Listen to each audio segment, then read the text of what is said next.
Oh my.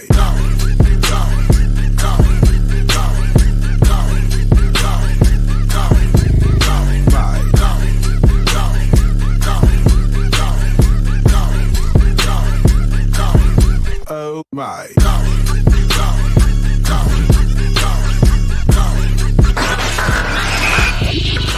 You are now tuned in to the Revolution Radio Show. Yo, what it is and what it do, you're officially tuned in to the Revolution Radio Show on 102.3 FM KCAA in the Inland Empire, worldwide on the NBC Radio Network and on the iHeartRadio app. As always, I'm your mans and them, J Love, a.k.a. Uncle Jiggy. I'm always joined by the statesman himself, Mr. Farron. How are you doing, sir? I'm great today. How's everybody? Feeling good, man. Feeling the man. And we have with us our newest member, Intern Lillian. Intern Lillian, how are you doing? Hello, everybody. I'm doing good. Hope everyone is having a good day. Yeah, so we'll get into it a little bit later, but today is actually 9/11.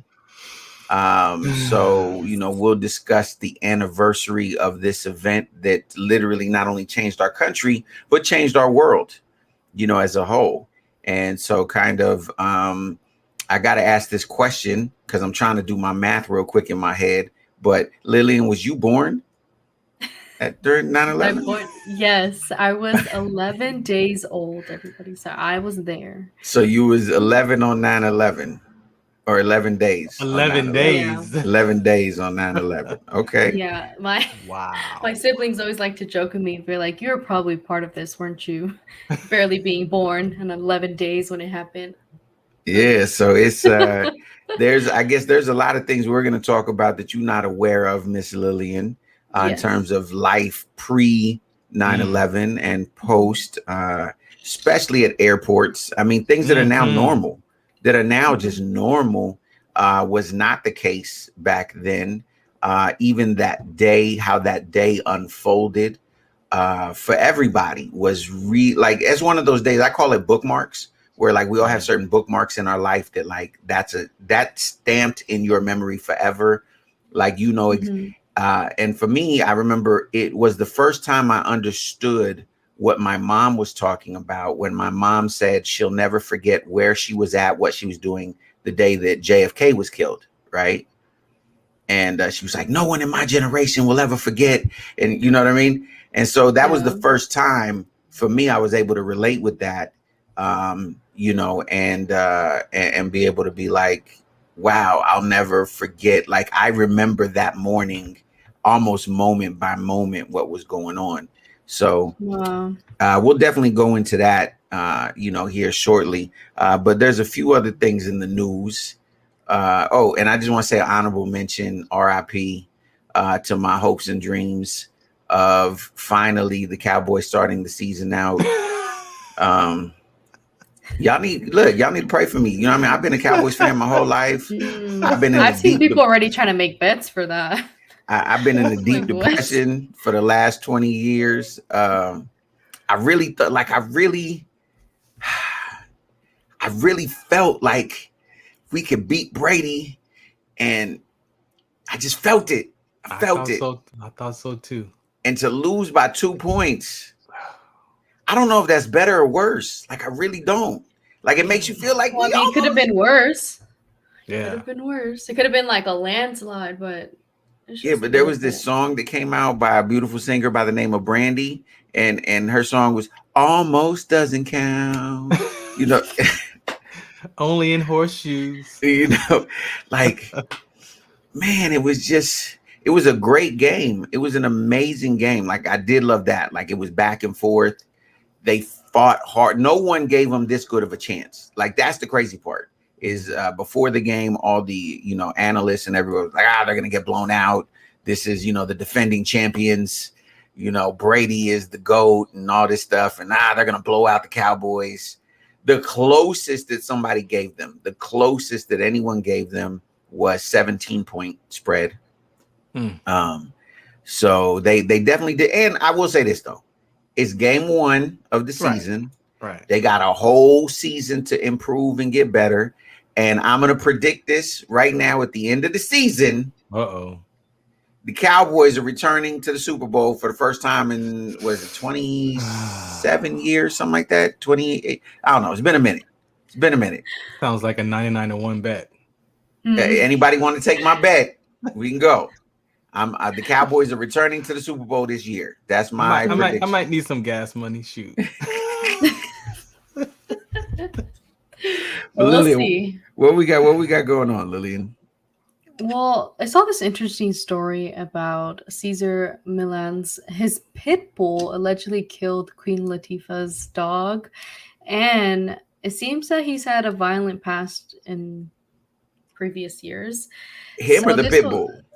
The pit bull. Oh, okay. I was gonna say And- Caesar had a violent past.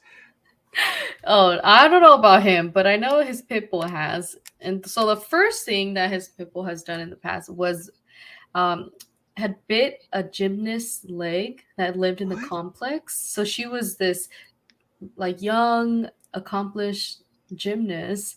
Her name the was pit bull bit her Lydia leg? Matisse. Yeah, and so she was being scouted by colleges, she was competing, Ooh. Not no she was more? had her life set up. And ever Ooh. since she came across the dog that I got gotten loosed from the apartment, I believe, and bit her leg, she is severely damaged her leg, and now she can't compete, and she Ooh. hasn't been able to, and hasn't been the same ever since. And so that was the first thing. And usually when those type of incidents happen, I'm not completely sure, but I think they like put down the dog, right? They supposed to after the Supposed first to. one, yeah. Because Yeah, then they're it supposed- shows all the violence, and they hurt And somebody. they got the taste for blood. They Taste got the the blood. Yep.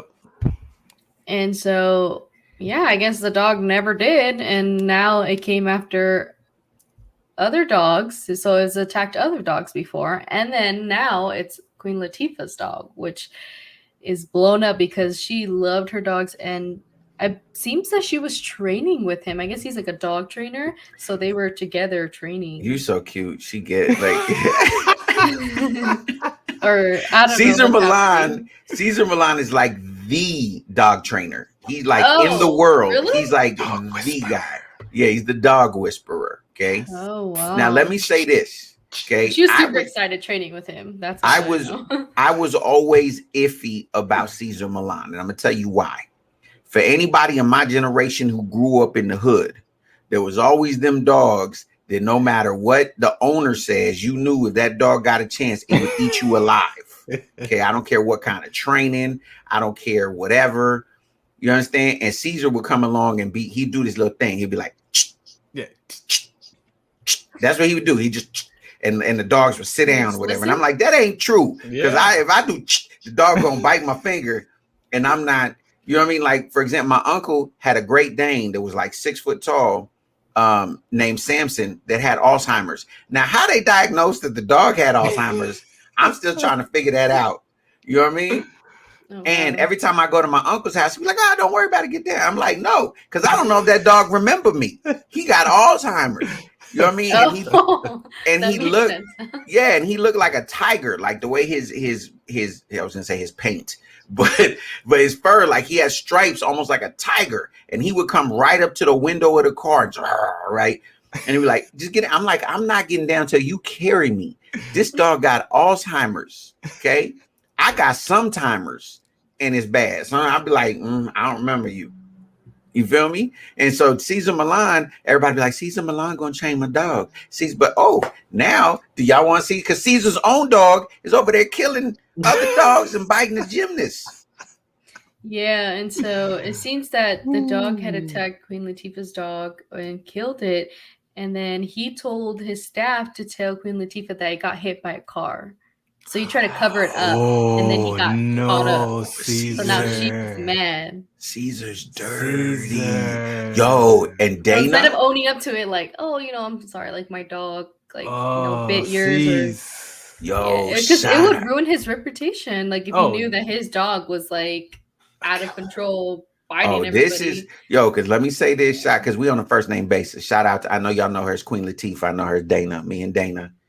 In my head, we're really close friends. All right. So Dana's a gangster though. Don't let the Oscar nominations and all the other stuff fool you. Dana's a gangster. She from Newark, New Jersey. You understand what I'm saying? She about to get all up in Caesar's behind. Because first, it wasn't just that your dog killed my dog, but then you gonna try to lie and say that a car hit it. Yeah. Ooh, yo, Caesar about to catch an old-fashioned hood beatdown. If he didn't get sued for the dog bite years ago, he about to be sued for real. And this dude, they keep giving him show after show after show after show. Like he caked up. Caesar got some money. Believe me when I tell you, and he don't charge a little bit. Think about it, he doing Queen Latifah's dog. He was doing Tom Brady's dog. Like I know a ton of celebrities of dogs he do. Like Caesar ain't cheap. Nope. So so for all y'all out there thinking see, I said this 20 years ago. Caesar ain't about nothing. I don't trust nobody to be over there with you the always dogs. have some like, I knew this from the beginning. Like, yes, because of the dogs in my hood. Look, this is the problem with kids. Like I feel like sending baby A through an alley and be like, see if you make it to the other side. You know what I mean? Because that's how we used to have to get to school every day. You knew it was either walk an extra 5 miles and go around, or you go through this alley and put your life in your hands every day. Yeah, I've heard the stories of, I had to travel across the freeway and I had to go over the hills to get to school, and then now you guys are just 5 miles. That'd be for real. Hey, 5 miles of school every day. Uphill. I've had endless stories of those. We had the Chihuahua on the block, yo. The Chihuahua. Bro, hey, Chihuahuas be gangsters though. Bro, they gangster. He chased you halfway down the street, yo. What? Yeah, and they nip at your ankle, your little Achilles heel right there. They know they little murderers. That's why I don't have a dog, because you know what I'm saying. Dogs is anything that could potentially just have a fit and decide it want to bite you and has the ability to rip your flesh. All dogs bite. You know what I mean? If I ever have dog? The only dogs I ever I wanted to go get 2 little miniature dogs and name one Tupac and one Biggie. You know what I'm saying? And just have me 2 little miniature dogs, and because I wanted something that if I need to, I can just punch him in the face real quick and be like, "Yo, settle down." Whoa. Now Peter gonna be mad at me. Now Peter gonna be. I'm saying if the dog came at me, it's self-defense. I can defend myself against people. I can't defend myself against a dog. The dogs are protected. Why are they protected? More so than black people. But okay, that's what I'm saying. Why are they protected? You know what I'm saying? If a dog That's attacks, why you should just get a cat. You know which cat I want? You don't see them. These are ADD moments. Killing people. No, I think I talked about this on this show. A Savannah cat. A Savannah cat is one generation removed from being a bobcat or a lynx, right? They're big, they're tall, they're huge, right? And there's this producer who had some Savannah cats too, and he went on a trip to go do his thing, and he told his brother, like, "Yo, I need you to go feed my cats." Right? You know what I mean? And the cats, when he got there, they almost killed his brother. Like 911 had to come save his brother from the cats. The cats was finna eat. Did his brother die? I'm gonna look it up. Either way. What? Well, that's what people try to get, like wild animals and like instead of just get a house cat normal, like the people who want to adopt lions and tigers. I want and all a liger. A liger. That's how people are out there getting attacked and getting killed, because then they're breeding them and then it's in their genes and then it's like it's over. Taking care of an animal is like taking care of a child. Yeah. You see all them Saudis that have lions, all them Saudi kids that got lions. It's like having a kid. They just be hugging all up on the lion. I'm like, let that lion. You seen what happened to they're just giving them a whole. Was it Royd or Siegfried? One of them. Yeah, one of them. Just got licked in the face too hard. Anyways, what's next, Lily? Well, I wanted to talk about how the breaking news of Michael K. Williams and how he passed away at 54 years old. So, did you ever see The Wire, Fran? Oh yeah, that was live. So Michael K. I don't think I ever saw that one. I don't know if you was born, Lily, and I might not have been born. The Wire is one of go back on Hulu or something or YouTube it or something, but it's one of the greatest series ever. His character Omar was a defining character in the show. It really is what launched his career. He had done a few things before that, but it's really what launched his career. And he's done some amazing work. He's done some, I mean, just a fantastic actor coming from where he come from. And again, another tragedy, much like that of the late, great DMX. You know, unfortunately, that, you know, here's the thing, man. And I'm going to use this opportunity to say something personal. This past weekend, I had a young man that was like family pass away. They're still doing some tests, but potentially from, you know, some substances. And, you know, check on your people, man. Check on, you know, it doesn't matter how good someone looks, right? Like when you're battling with something, especially an addiction, it's usually bigger than that person, right? Like addiction is so much stronger than the individual, right? And I've shared this before, but you know, when I was in the hospital and I was having my heart procedure, what they gave me while they were doing the procedure was fentanyl, right? And in my lifetime, I never understood addiction, right? Like I was never addicted to it. Like I just didn't understand addiction, right? And the fentanyl, because allegedly he died of an overdose of cocaine laced with fentanyl, right? And a lot of people are dying from fentanyl overdoses all across the country. And I'll never forget that fentanyl was the most amazing feeling. It was like Jesus walked in the room and gave me a big hug and was like, oh, everything is amazing. And was, you know what I mean? Like it was just, I felt love and sunshine and butterflies and flowers. It was so good that I literally envisioned myself going, hey man, let me just get one more, man. Just let me get, you know what I mean? And so literally when my doctor came to see me after the procedure, I was like, Doc, don't ever give me that ever again, right? And he was like, why? Well, did it hit you bad? I said, no, it hit me good. I want more. That's the problem. And for the first time in my life, I understood addiction. And so if it's that good, I can understand why you would chase that, especially if there's anything that you're dealing with, right?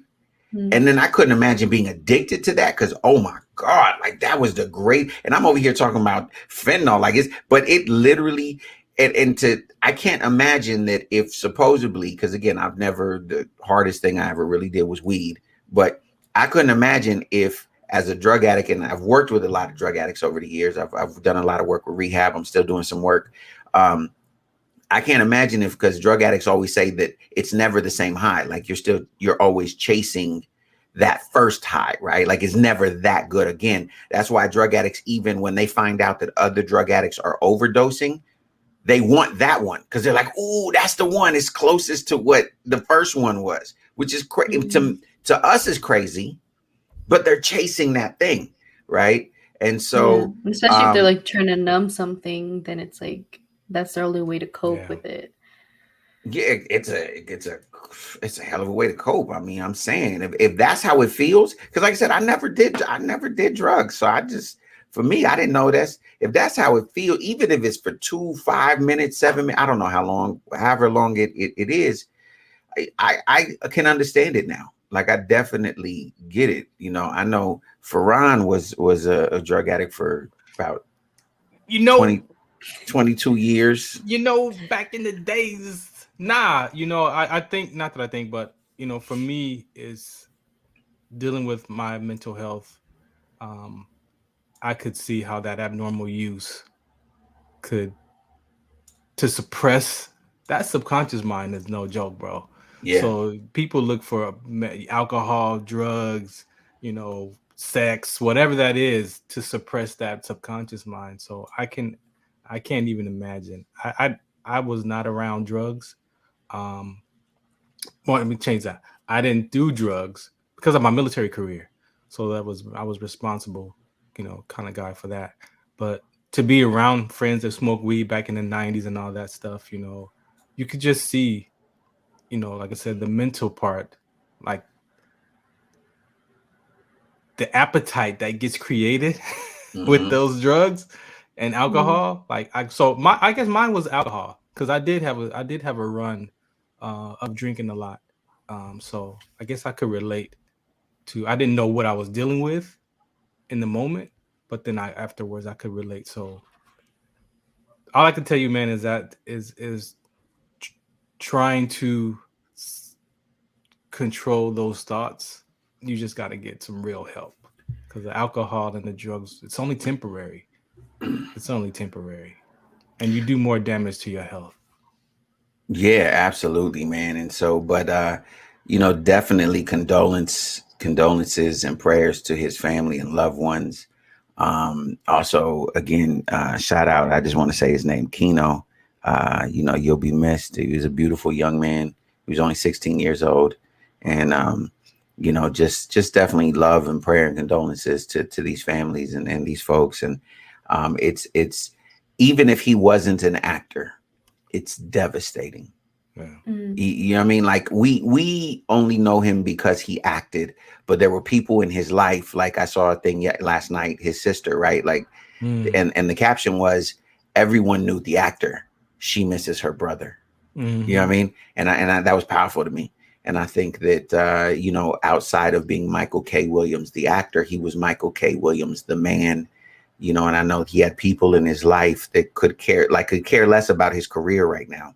Yeah. And would love to just have him here, And so, I before we go on to I just want to say this, like, yo, seriously, if anybody listening, there's no shame. If you're dealing with any sort of an addiction, there's no shame. There's plenty of programs that are available to you. Even if you don't have resources, you could DM me at JLoveOfficial on Instagram, Facebook, all of that. JLoveOfficial. And I personally work with an organization that has treatment centers all over the country, and they're free. But seek help. There's no shame in it. I know once upon a time there was a worse stigma, right? There really was a bad stigma on addiction. But thankfully we're in a place now that we understand that even though it's a terrible thing, we don't stigmatize it the way we once did, right? And so, real strength is in getting help, right? Real strength is in acknowledging, like, yo, I need some help, and I really need. I can't do this on my own, and it's okay. None of us can really traverse this thing called life on our own, and so that's why God created us to be communal creatures, meaning that we're supposed to be in community with one another and be when you're weak, I'm strong for you, and vice versa. And that's ideally what we're supposed to do as a community of people, as a family of humans. And so I just wanted to say, seriously, there's someone who loves you. There's someone who cares. You may not feel like it in the moment. You may feel ashamed or whatever, but seek help. And if you know someone who's struggling, try to get them help. You know what I mean? Sometimes they don't know how to get it on their own. And so I got to ask a question before we let that go, because it's a serious topic. I mean, it's a human being issue. When you say check on someone, what, for you too, Lillian, what does that really mean to y'all? Because it takes something for somebody to check on somebody. I know we say it like it's a casual phrase, like, oh, make sure you check on your people, make sure you do this, but relationships, people who have challenging relationships with themselves, let alone with other people. So I want to hear, like, what do you two hear when you say, like, what does that really mean to check on somebody? Well, I think it means like to reach out. If you see somebody, like, especially a lot of people have been really expressive on social media. Like if you see somebody saying how like they're really sad or depressed or and this and that, or you see them kind of like struggling, then you can always reach out, even if you don't really know them, and just let them know that you're a person there who's willing to have a conversation when they want to, or if they need like any resources. And I think when you say like check up, it's just starting that conversation, because I know loneliness it kills, and like it really hurts a lot of people because they can't deal with the fact that they're being lonely. And it's just a different world. And so that's when a lot of people turn into those types of substances like alcohol and, marijuana or other types of drugs. And because they don't know any other way to cope with this. So in my instance, it's just saying hello, saying, hey, let's have a conversation. Let's just talk. And then you never know what they might say. No, absolutely. Because look, ever since, especially, between the pandemic and my heart attack, this is what I started doing. And it really is just that, what I call a friend check-in, right? Where I literally, people aren't always going to open up per se, but at least, I basically, like say I'll call, say Farhan, right? Like, let's say if I'm concerned, I'll just be like, hey man, I'm just calling to check on you. Like, yo, how you doing? And now, people give you the normal answer first, right? Like, yeah, I'm good. And I'm like, no, for real though. I'm just checking on you, man. Like, you good? You all right? And no matter what they tell me, be like, look, for whatever it's worth, man, if you need to talk about anything or whatever, I just want you to know I'm here. Right. And on a few instances, people have actually opened up. Right. And they have actually opened up. And on other times they were okay. But it's really as simple as that. It's just saying, hey, I'm just calling you literally for this purpose, to just check in, like, are you good? And if you are, cool. I'm not trying to bug you. You know what I mean? And it shows people that you care, that somebody cares, because then when you fall into that trap, like, oh, nobody cares about me, it doesn't matter if I do this or this, like, and so even if you just say that, like what you were saying, just say, hey, like, what's up? Like, are you good? Then it kind of makes them feel good inside too. Like, oh, okay, I guess someone is thinking about me, someone is out there looking out. And I think that makes a difference. Yeah. Absolutely. And sometimes people just need to talk. Or vent. Sometimes people want to just vent with no response either. Sometimes people just want you to be there and let them, get things off of their chest or release some dialogue without any judgment or feedback. And as men, we like to fix stuff. So you come with me to the problem, we gonna try to fix it. Sometimes people don't want to be fixed; they just want to be heard. So being able to listen to people, as you said, when you attempt to create that space, and you're listening, you got to be careful of the judgmental, because people close off because they fear that you're gonna judge me, you're not gonna like me, you're not gonna love me, and all these things that's in the background of all those, while they're dealing with those issues. It takes courage, confidence on both ends. It takes courage to want to call somebody to ask them. So that takes a way to be, but it also takes that space for that person to be open enough to say, hey, yeah, actually I'm dealing with A, B, C, and D. And so you got to be able to, there's a space for that. Yeah. And I mean, like, James would vent to me all the time, and I just listen. I just with no feedback, huh? Yeah, just because you just have to. Sometimes you just need someone to hear everything. I'm a venter. Like, I'm one of those people. Like, I just need to spit it all out. I just need to and just throw up, and then I'm like, okay, I'm good, right? Because once I've got it out, I'm like, okay, cool. But see, that comes with a level of responsibility on your part too, though. Yeah, because you can't just throw up on anybody. Exactly, because they'll be sitting there like, I got this stuff. I experienced that too, like trying to take on people's throw up, and you're like, wait a minute. And then when you say something, they'd be like, oh, you're offended? Like, well, you just come over here, just dump your stuff and take off. Hold on. It's relationships are challenging, definitely. Yeah, so definitely check up on your people. Check up on your people, man. But listen, go ahead. Well, I do want to say one thing, like, before we move on to the next thing, is that I feel like addiction is a serious topic, as we were talking about, but we don't really talk about how it affects youth and how it's been affecting youth. Yeah, every age range goes through this and can experience addiction, but it's not really focused on how, like, a lot of youth I see nowadays are really turning to these types of either like drugs, sex, or alcohol. And because this is what they see other like generations do. They see their parents, they see other folks. Oh, well, and the music is a very druggy culture right now. Yeah. And especially with the coronavirus and how a lot of people are falling into depression because they're, stuck inside. They don't really get to go outside. Yes. And so I see, like, even with just like old people from high school or whatever, that just like it's just all about partying. It's all about this, it's drinking and drugs, and it's, you know, and it's kind of sad to see. And I try to always reach out, but I want to say that there's always better and ways you can approach your pain and better ways to cope, and that's not the only answer. Just to kind of numb yourself or just feel like everything's okay when it's not, and just keep it all inside.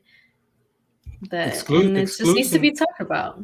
Exclusion can be a silent trauma, and if one looks and be honest with themselves in your own life, you could see that happening as a child, experiencing being excluded from, you know, from being punished, and go to your room, or trying to have a conversation with your parents, and they say because I said so, or you trying to talk to your parents and trying to get some information and no feedback. So exclusion is very subtle, and then you just keep, you know, you add those on top of each other as you get older. People deal with a lot of stuff in their subconscious mind. So it's and then, like I said, you talking about 11, 12-year-olds that are dealing with drugs and alcohol. Like they'll be in middle school talking about, oh, you know, I just hit this blunt or whatever you guys call it.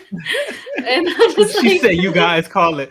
I don't know all the terms. Lillian, you are cute. You're cute, Lillian. So yeah, it's kind of sad to just. Yeah, no, we'll definitely, you know, we're gonna circle back and we're gonna do a whole episode talking about that and have some people on or whatever.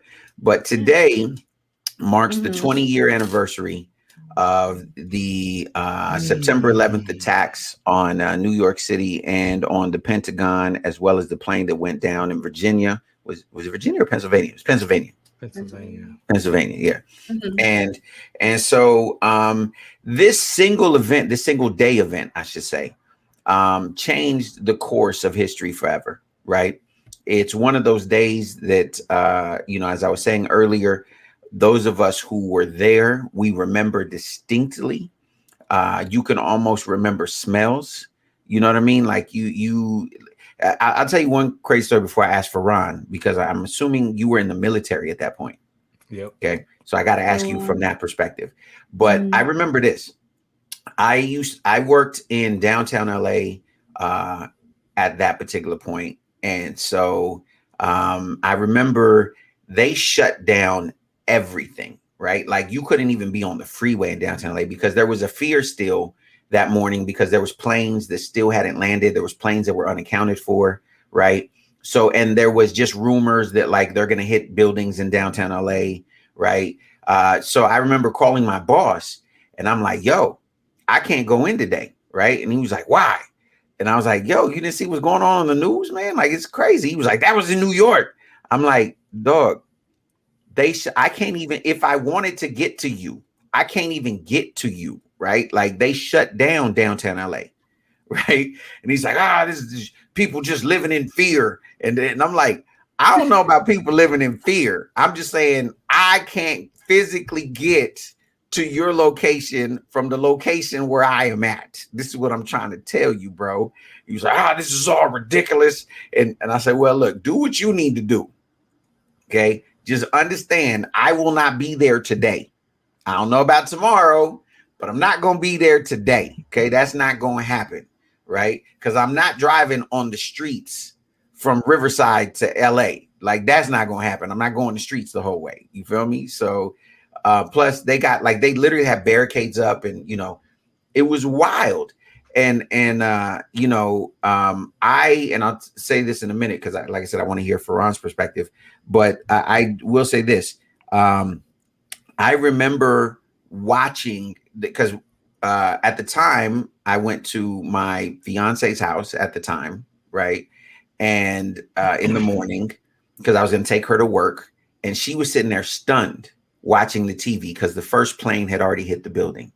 And I was like, yo, myself, like everybody else, initially thought it was like, oh yeah, like maybe one of those small Cessna planes, right? Like in the beginning, everyone thought just it was an accident, right? Mm-hmm. And so we're watching the news, the building is burning, all of that. And I remember watching the second plane come into view, right? and then seeing the second plane hit the building. And I knew instinctively, yo, this is an attack. Like, there's no way that's an accident. You feel me? And so, and then from there, the rest of the morning took off. But I gotta ask for Ron, where were you at and what was going on in terms of from the military perspective on that morning? What I could say to you is this. That morning, I was at the time stationed in Michigan, and I was a supply sergeant at the time. So I was in my office, you know, doing paperwork, and my administrative guy came to my office and was like, "Man, you need to come and look at this on TV." I'm like, "What happened?" He's like, "Man, this plane hit one of the towers." I was like, "What?" So I go upstairs and he has his TV in his office. And so we're looking at it. And as we're watching and listen to the commentary, the second plane comes. And we're watching it like, it looks like a movie. Like, it doesn't even seem like it's real. And as soon as that happened, you know, we watched that, you know, being active duty, it was like, what is going on? So phones rang, and we were called out to protect the borders from Canada, because, you know, Michigan is right there. Yeah. So, you know, being in that space and mobilizing the unit and all the stuff that goes with that,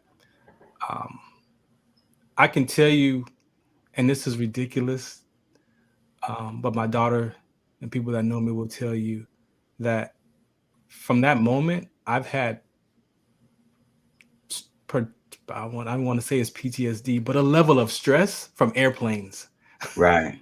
Right. So I used to be okay outside when planes fly over, or I'm driving, and you know how they do the U-turn to go for the runway and all that. I can tell you that scares the crap. I cannot be outside and have a plane come over me and just be calm. It is a level of stress. Wow. You know, it's anxiety.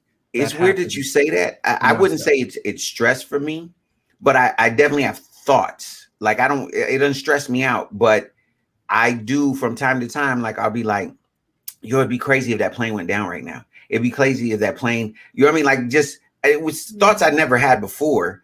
But since then, like, I'll be like, yo, what? Because it wasn't just going into buildings, right? The one that went down in the field in Pennsylvania. So, like, I have those thoughts like, yo, that would be wild if that, you know, and here's my senior year in high school, I was a drama student, right? Shout out to all the drama kids out there.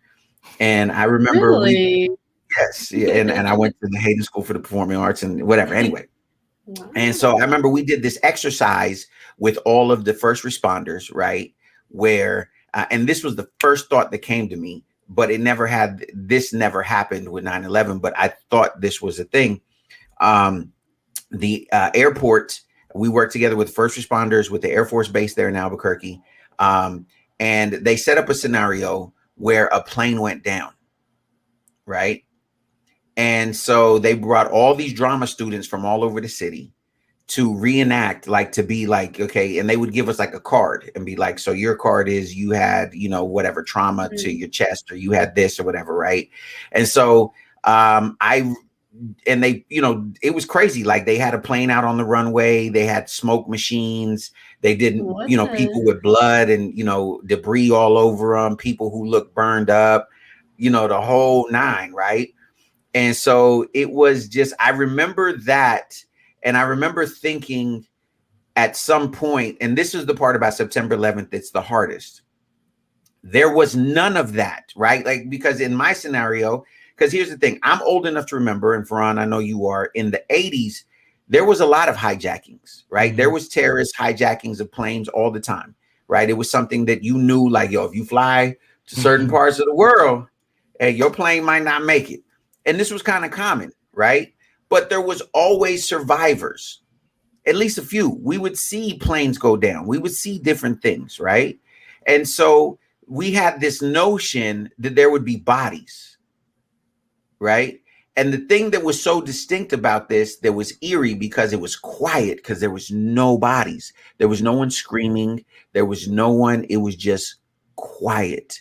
It was like definitive death. It was this is, we got you and there's nothing you can do, right? Whoever the we is, right? It was just that thing. And that was, for me, the thing that rang the loudest was, oh, they're like, even the first responders, if you remember, Farron, remember for days and days and days, well, even weeks and months, really. I mean, because that went on forever, but it was quiet, right? Like there was, every now and then you would hear a bell and they would find a body, but, you know, or unfortunately pieces, right? But there was no like that scene that we see at tragedies of people walking away. Like the most we got of that was when the towers came down, right? And people coming out of the rubble with covered in ash. That was like the most of it. But other than that, we really didn't see that. And I think for me, that's what rang really loud, was the silence, right? You know, I got to say this too, because as a veteran, looking at civilians, and I hate to separate that conversation, but it is a difference. There's a lot of us who don't want to remember 9/11, right? Because for some civilians, that was that one day, right? But we went to war, right? Like right. There's the after effect to that, and I have a lot of veteran friends that will not even turn the TV on 9/11. Wow. That will not even address conversations about 9/11. I never thought about that. And that's the difference between when it's you're connected to it versus people who watch it on TV, and then you could turn your TV off and go about your life business. But then the after effects of that and the training that goes with that, like you said, everything changed from that day. You used to be able to go to the airport and wait for your loved ones at the door, and when they opened up the door and all that. So all that kind of stuff, you know, changed. But I can tell you, and there's I won't speak for my veteran community, but I can tell you that some don't even want to address that conversation because of where they were on those days. That I have friends that were in the Pentagon. I have people that were in certain situations. I have friends who committed suicide. You know, so it's way bigger than you know, than the actual day and the impact of that day. Even up until just a few weeks ago, the soldiers who were killed leaving Afghanistan. So, you know, for those who are listening that are civilians, and maybe you haven't been in the service or you have loved ones connected to it, also be sensitive to these days as well. Like, that's good, man. I never thought about that. Yeah, there are some of us who are very sensitive because we've lost friends and our experiences dealing with, you know, that episode as well. So just I want to put that out there too. Yeah, and like you touched on, man, like Lillian, seriously, you used to be able to go to, first of all, like going through TSA was nothing. That was cake. That was you could take a knife on a plane. You literally could have a knife in your bag and be like, yo, it was all good. Like you could, like, I remember my parents were gonna meet my girlfriend, right? Who ended up becoming this lady that, you know, I live with. And so, you know what I mean? But I remember we went to the airport and like it was my whole family. Okay, my mom. Anyway, that's a whole but imagine like all the way up to the gate to like he said, the door where you come out of the plane. My whole family was standing there, and me, you know, like a dummy with, so not a dummy, but you know, I think I had flowers. I don't remember. I might, for the sake of the story, I had flowers. They were beautiful. Because, you know, but that you could almost go out on the runway back in the day. You could literally almost go back out on the runway and wait for your people. You know what I'm saying? And like, there was no taking off shoes. That it was none of that. Like none of that existed. You know what I mean? And so to think the things that are just normal now, that and that's why this whole pandemic thing is funny to me, because people were mad at, why do I gotta take off my shoes? Right? That was a government mandate, right?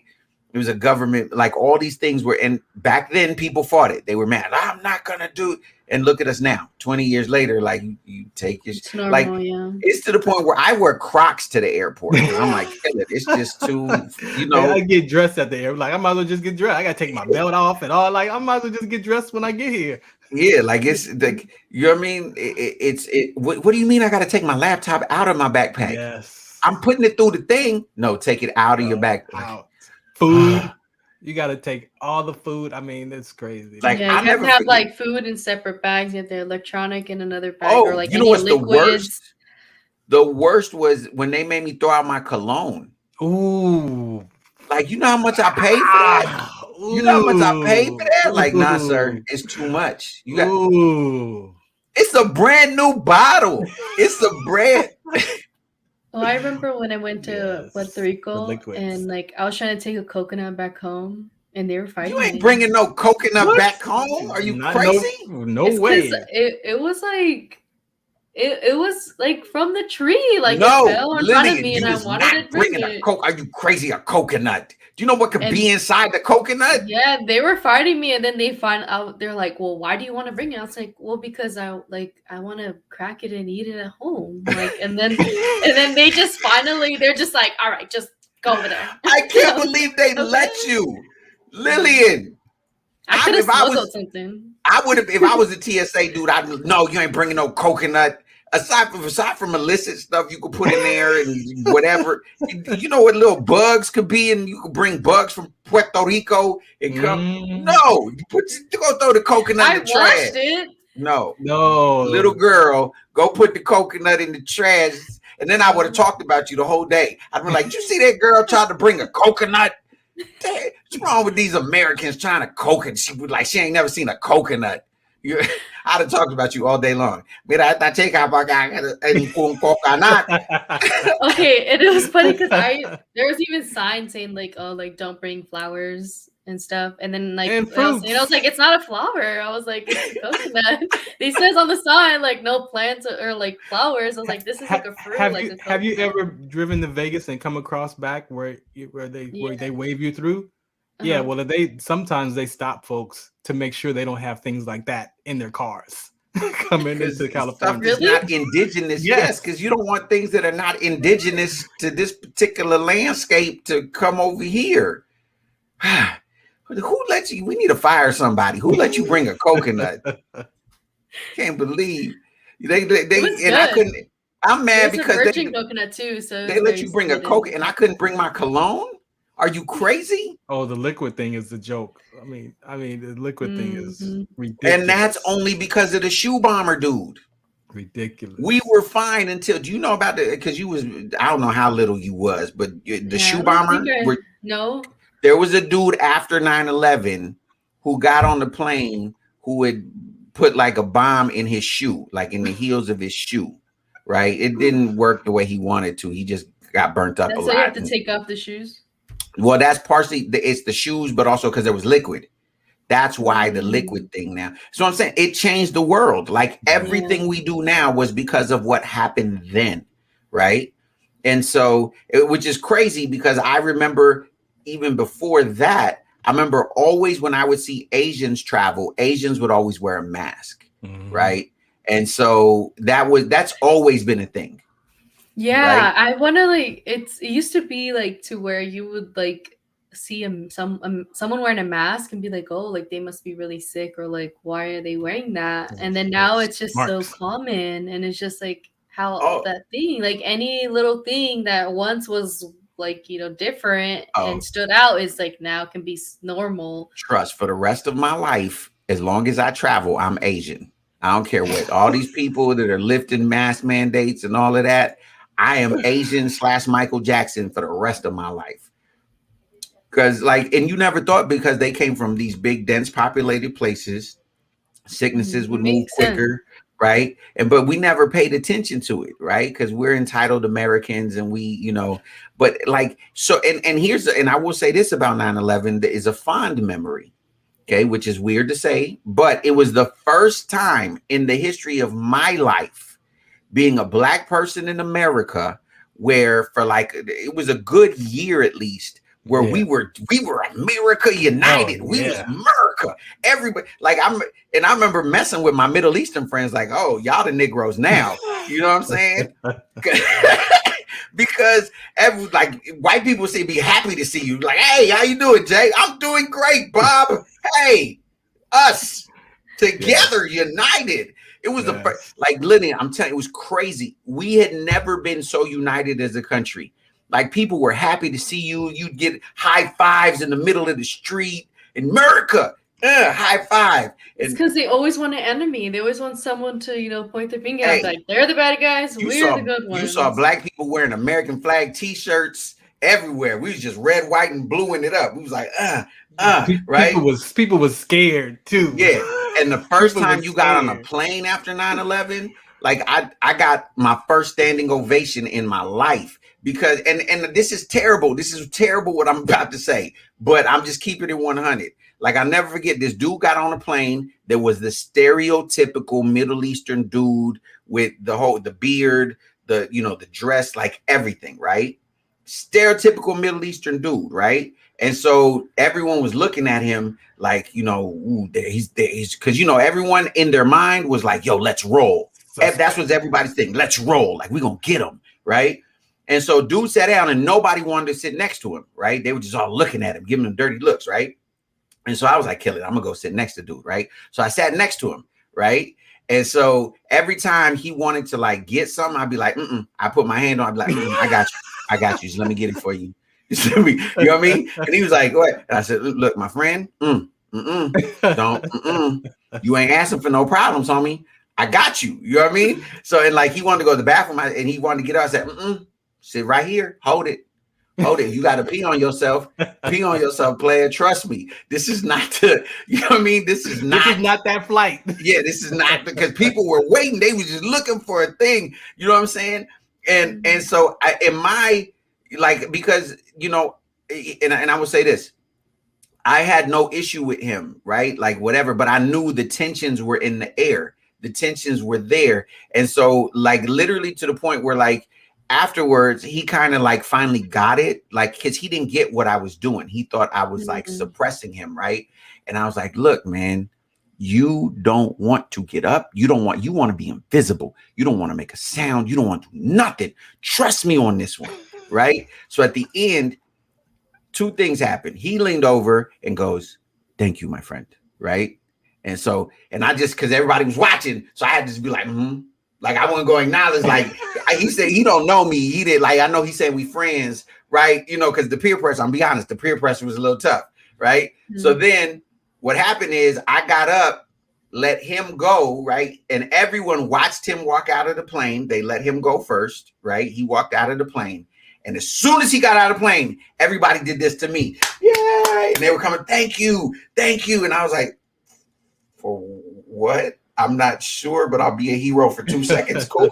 You know what I'm saying? And it was just the weirdest thing that people were that insane and it was that intense that just a Middle Eastern person, quote unquote, right? Quote, because he could have been from Canada for all I know.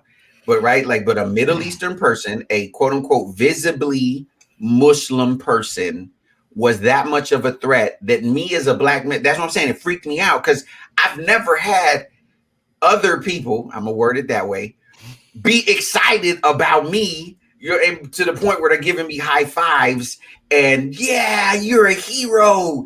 Like, what did I do? I kept this dude from getting beat up. You know what I'm saying? And I just wanted to have a good flight. That's it. Because everyone was nervous after 9/11. You know what I mean? And it just, but like I said, for the first time ever, there was this outside of the Islamic community, because they caught a lot of heat.